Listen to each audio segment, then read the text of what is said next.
Welcome to Beyond the Balance Sheet, the podcast that helps advisors, clinical professionals, and affluent families understand the complexities of issues related to our mental, physical, and emotional well-being. Our co-hosts, Arden O'Connor and Diana Clark, will interview a series of guests on a range of topics, providing informative content and practical tools for professionals and families to consider. Here are your hosts, Arden and Diana. Hi, and welcome to an episode of Beyond the Balance Sheet podcast. Today, we're going to talk about the use of technology and family unity, which is fascinating to me, and I can't wait to hear our guest, Katie Darnell, talk about it.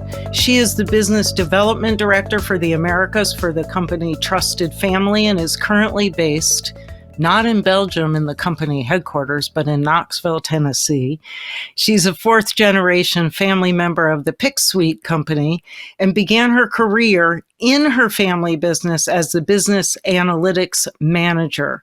Before joining Trusted Family, she ran sales and customer teams for an early-stage e-commerce analytics startup, ReviewBox. So she's bringing not just personal experience, not just family office experience, but also technology experience to our conversation today. And I'm really grateful to have you. Thank you, Katie. Yeah.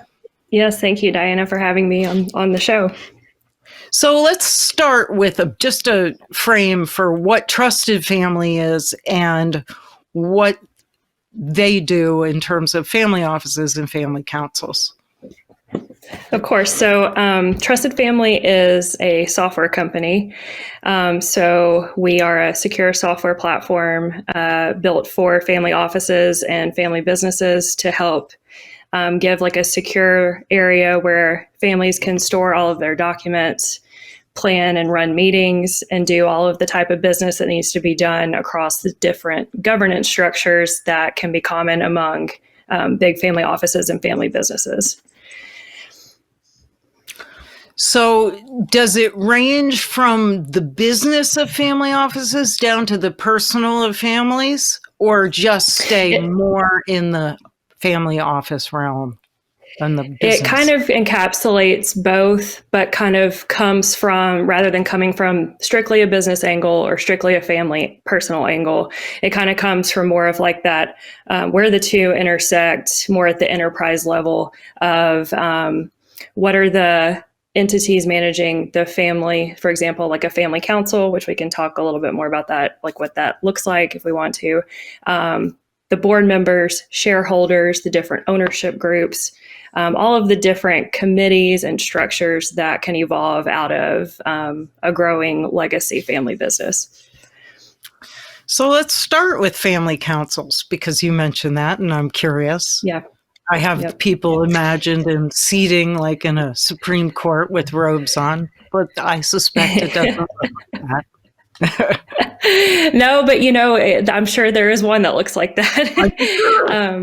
Yeah. So a family council is it's typically the structure that represents the family inside of a family enterprise ecosystem, for lack of a better term. And so the family council a lot of times can be it can be voluntary, it can be very informal. Some can formalize that structure a little bit more. And that just kind of depends on what the family is really trying to get out of family meetings and family gatherings. But the family council is really responsible for making sure that the values and who the family really is at its core and what is lying underneath the family culture, making sure that piece of it is passing down through the generations and making sure that the family has representation within more of the business type aspects. And so this is the place where you may pull in more people that are not working in the business, that have careers of their own, or are in different life stages where, they need some different types of roles that could be developed and managed on the family council. So I imagine that these family councils are managing multi-generational issues that come to the fore, right? Yes. Yes. Can you give us some examples of issues faced by these kinds of families? Yes. So anything from taking, a lot of times families will have a culture or like a mission statement, values. They may be written down. They may be a little bit more inherent and passed down, more in, the different treatments and ways and different kind of underlying ways that the system kind of works together. So a family council can come together and write down, what are those things? Let's put them in writing. Let's reflect on them, and maybe let's adapt them a little bit.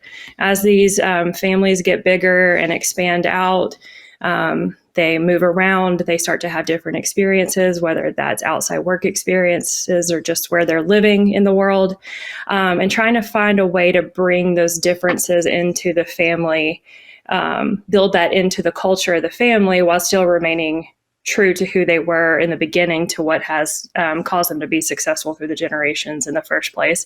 That's probably one of the biggest ones. Making sure that different education initiatives actually take place, and education could be financial education, wealth management, some of the more, hard money numbers type education, all the way to educating around what the business does, the history of the family, some key decisions that have been made long-term and upcoming in the family. And those are probably the two key things that we see a family council work on. Mm-hmm. So how does a digital platform aid a family council? Yes. So you've got a couple of things going on in the technology landscape. The biggest one is that there's so many different options. Technology changes at such a rapid pace. I heard at a conference last year that the pace of technology is now changing too. It's not just that technology is changing, the pace at which it's changing is also changing. So there's so many different options. When you pick a technology, you put it in place, you've got new features, you've got new options, you've got new things constantly changing. And so for a family that's, trying to run a business or manage all of these assets, and they're trying to manage all the family dynamics, and then trying to pick a technology platform that can help bring all of this information together so that they can easily access it and access all of that information and use it to their advantage, rather than it being hidden or lost in translation, that's a huge task to kind of overcome.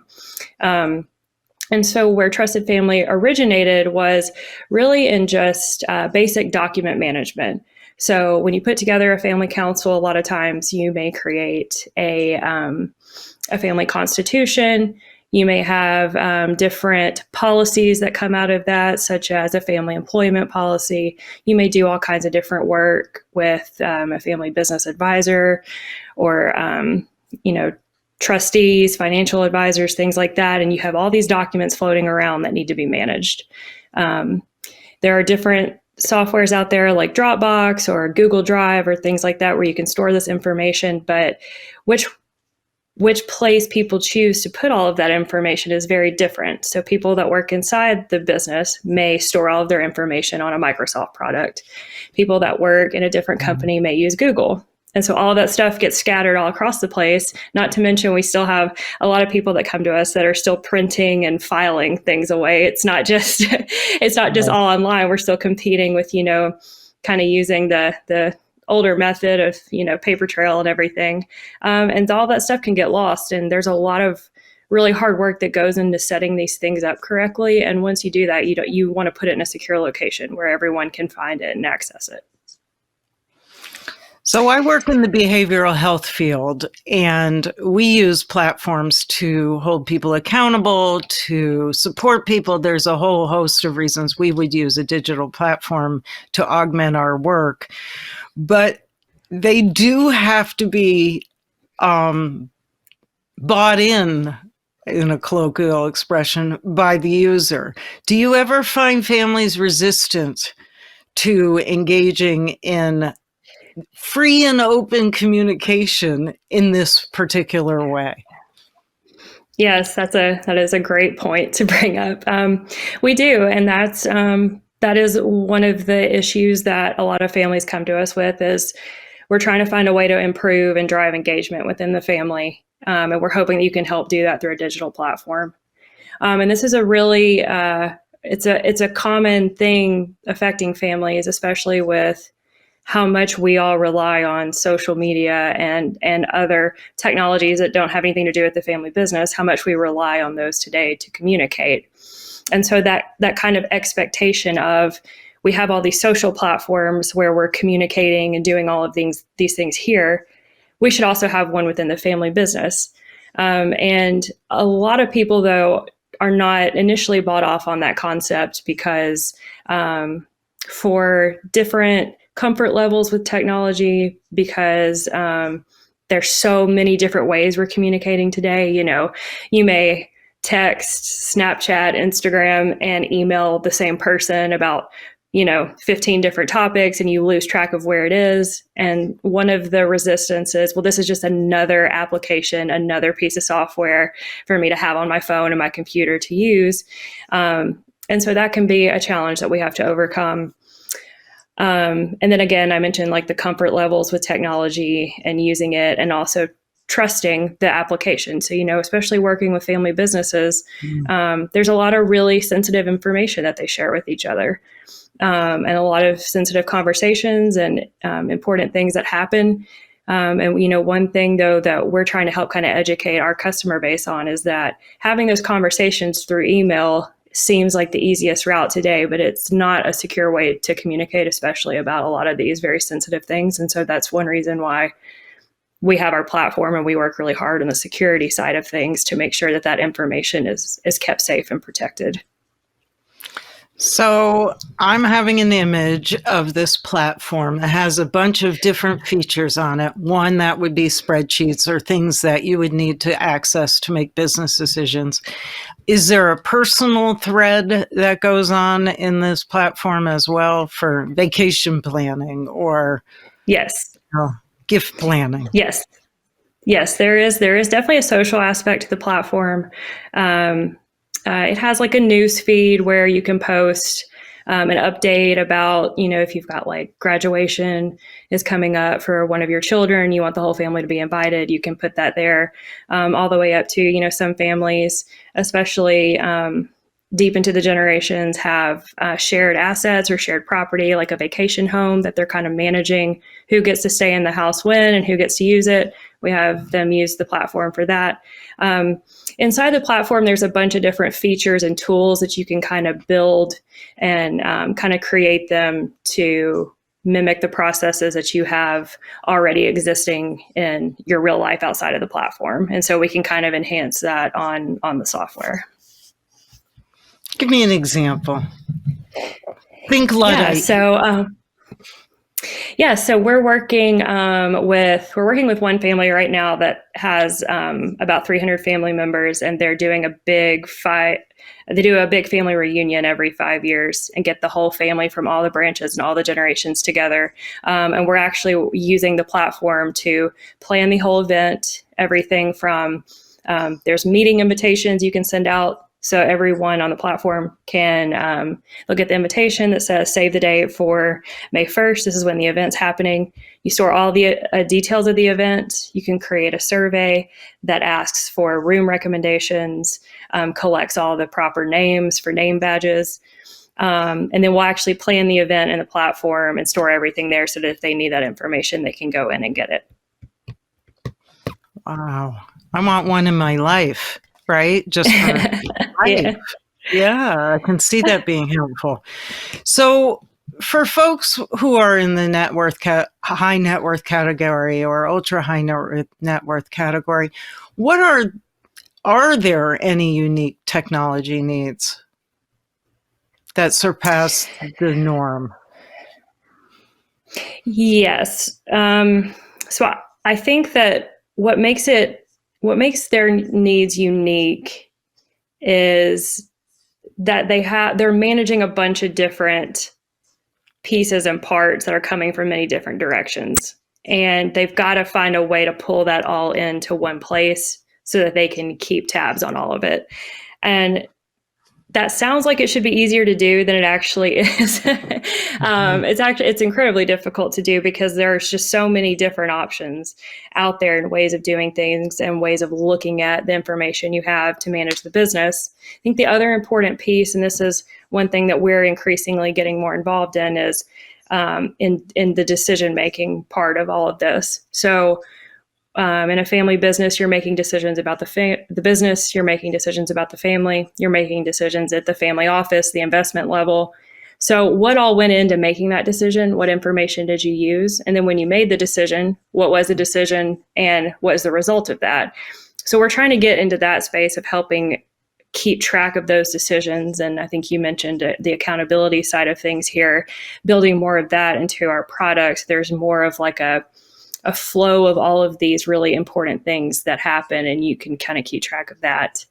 I think that's very unique. It's more about the number of entities or things that inside of the family business that you're managing in one place that makes those technology requirements a little bit more difficult. That makes sense to me. I also think that you are supporting a dialogue in a family that may or may not happen if you're talking about governance or family constitutions or values or things like that. A lot of families don't do that hard work. Right. So it sounds to me like even in the beginning stages, you're encouraging those kinds of dialogue.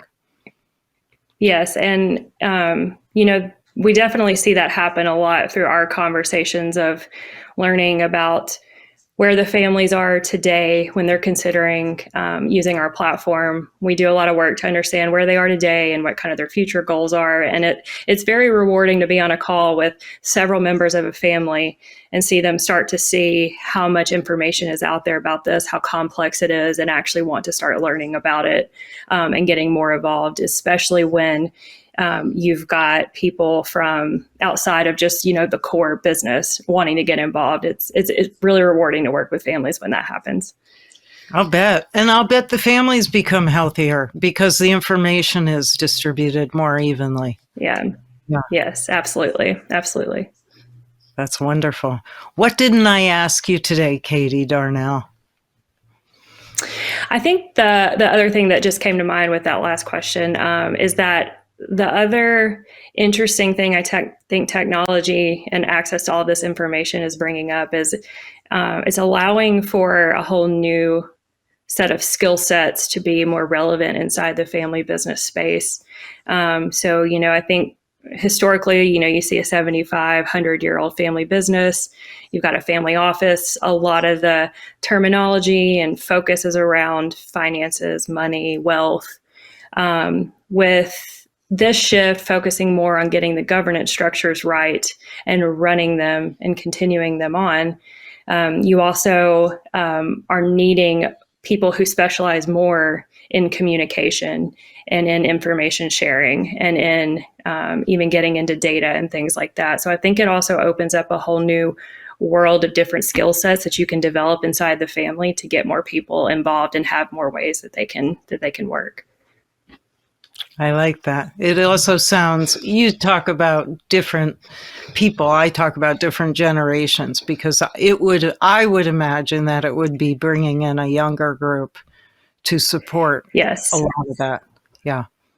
Yes, it does. It definitely, there's a lot of conversation that comes up about how do we get the next generation more involved and how do we get them to care more. And I think technology is a big way to do that because that's just that's a more natural, it's a little bit more natural for younger generations. And so they can kind of step in and take that on as a project or a leadership initiative. And become an expert in something that the different generation may not be as facile with. Yes, exactly. Yeah, that's wonderful. Well, I appreciate you joining me. I feel my brain aligning in such a comfortable way when I imagine this platform. I would imagine that it really reduces stress for organizations and families that are trying to juggle and navigate multiple arenas all at the same time. And this seems like a nice organizational structure. And I don't mean to minimize it, but it is comforting to imagine. Yeah, no, I think you nailed it right there. And that's exactly what we're trying to do. Great. Well, today's discussion on Beyond the Balance Sheet podcast has been with Katie Darnell of the Business Development Director of the Americas for Trusted Family. And she was talking today about the use of technology, not just for organization, but for family unity. And I loved the way the conversation unfolded about the availability of these platforms.